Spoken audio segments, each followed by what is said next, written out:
BR Ambedkar ను కాంగ్రెస్ అడుగడుగునా అవమానించిందన్నారు కేంద్ర మంత్రులు కిషన్ రెడ్డి, బండి సంజయ్.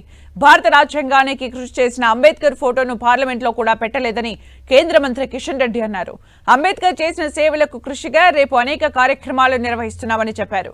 బీజేపీ అధికారంలోకి వచ్చాక మహనీయులకు తగిన గౌరవం కల్పిస్తున్నామని బండి సంజయ్ తెలిపారు.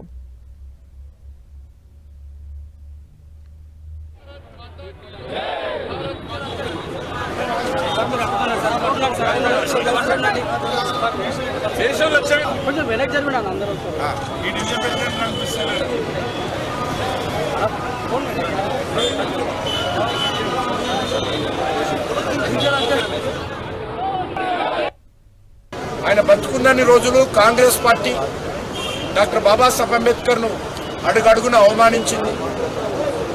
ఎన్నికల్లో పోటీ చేసిన ప్రతిసారి మరి పోటీకి అభ్యర్థికి పెట్టి అంబేద్కర్ ను ఓడించడం కోసం నాటి ప్రధానమంత్రి జవహర్లాల్ నెహ్రూ సైతం అంబేద్కర్ వ్యతిరేకంగా ఎన్నికల ప్రచారం నిర్వహించి అంబేద్కర్ ను ఓడించడం జరిగింది.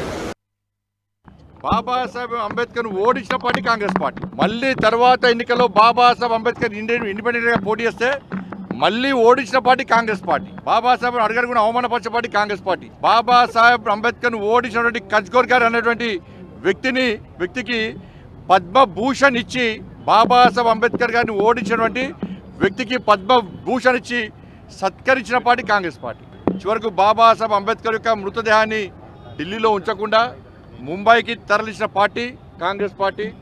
మృతదేహాన్ని తరలించిన తర్వాత కూడా ఇలా విమాన ఖర్చుల కోసము బాబాసాహెబ్ అంబేద్కర్ వారి యొక్క శ్రీమతికి రసీదు పంపిన పార్టీ కాంగ్రెస్ పార్టీ.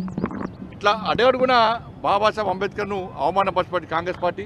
ఈరోజు ఇన్ని సంవత్సరాల చరిత్రలో ఇలా డూబు గాంధీలకు, ఇందిరాగాంధీ, రాజీవ్ గాంధీలకు భారతరత్న కాంగ్రెస్ పార్టీ ఇచ్చుకున్నది తప్ప ఏ రోజు కూడా బాబాసాహెబ్ భారతరత్న ఇవ్వాలని చెప్పి ఏ రోజు కూడా కాంగ్రెస్ పార్టీ ఆలోచించాలి.